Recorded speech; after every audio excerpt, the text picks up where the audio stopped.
Ma, tadi siang dipukul guruku aku, Ma.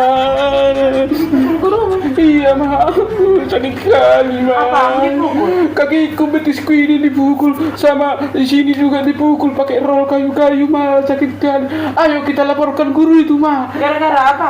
Ayo kita laporkan gara-gara cabut aku satu les, terus disuruh aku pergi keluar, baru Terus apa lagi?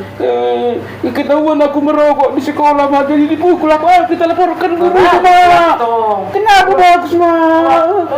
Lagian kok nggak dilem sekalian bibirmu ini biar nggak bisa lagi kau ngomong. Kok kayak gitu, Ma? Kok gitu, Ma? Sakit Bagus kali. sekali itu. Di sekolah itu ngerokok rupanya. Cabut. Rasakanlah. Tahu kau itu ke sekolah kan bukan untuk belajar merokok atau untuk belajar cabut dari sekolah. Kau ku sekolahkan berdisiplin. Kurang kuat itu yang dipukul gurumu itu. Kenapa? Kok kayak gitu ngomong, Ma? Tapi sakit kali loh. Dipukul bitisku sama temanku, Ma. Ayo lah, Ma. Kita laporkan lah, Ma. Ada laporan. Enak kali lah kau. Kalau bisa pun sekali lagi kau lakukan kayak gitu di sekolah, bakal kudukung guru itu 100%. Kusuruh kau distrap di panas matahari itu, dipukul kakimu itu. Hah? Apa lagi mau kau bilang? Sikit laporkan. Biar apa itu? Kau pikir guru itu menghukum kau? Biar kau disiplin, biar kau tidak mengulangi kesalahanmu. Itu pengganti orang tuamu di sekolah. Gimana kalau aku memukulmu di rumah? Mau sama siapa kau laporkan aku? Tahu kau, guru itu tidak sembarangan menghukum murid. Pasti kesalahan yang sudah fatal dilakukan siswa itu, makanya dihukum. Kau pikir guru itu nggak punya hati nurani, asal-asal menghukum murid? Udah aku bilang, sama seperti di rumah. Kalau di rumah kau kuhukum, mau sama siapa kau laporkan aku?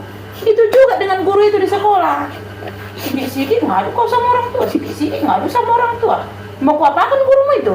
Jangan jadi kau pikir guru itu serba salah semua. Jadi orang itu mau ngapain di sekolah? Kalau ditengok kalian bandel di sekolah itu, ditengok kalian cabut, ditengok kalian ngerokok di sekolah itu, dibiarkan guru itu. Jadi apa guna orang itu di sekolah? Apa gunanya orang tua menitipkan kalian di sekolah itu? Supaya kalian dididik dengan baik dan benar. Tahu-tahu, sikit-sikit melapor kau. Mana kamu tadi yang dipukul? Ini yang dipukul, Ma. Mana? Ini dipukul. Berapa kali? 3 kali. Tuh, Aduh, tadi, Ma. mana lagi? Tanganku juga sini 2 kali. Ini juga dipukul semua tadi, Ma. Masih ngerokok kau di sekolah? Hah? Masih cabut kau? Enggak, Ma. Aku pikir Masih bandel kau? Aku pikir Mama mendukung aku. Kita laporkan guru itu. Ku dukung kau bandel di sekolah. Enak aja kau. Sakit, Ma. Makin melapor kau sama aku, makin hari Sakit, Ma. Karena kau tidur. Ampun, Ma. Enggak mau lagi aku cabut. Enggak mau lagi aku merokok. Jadi makasih guru itu mau ditengok-tengoknya kau merokok di sekolah, tengoknya kau di situ jauh dari sekolah, nggak ada disiplinmu dibiarkan guru itu.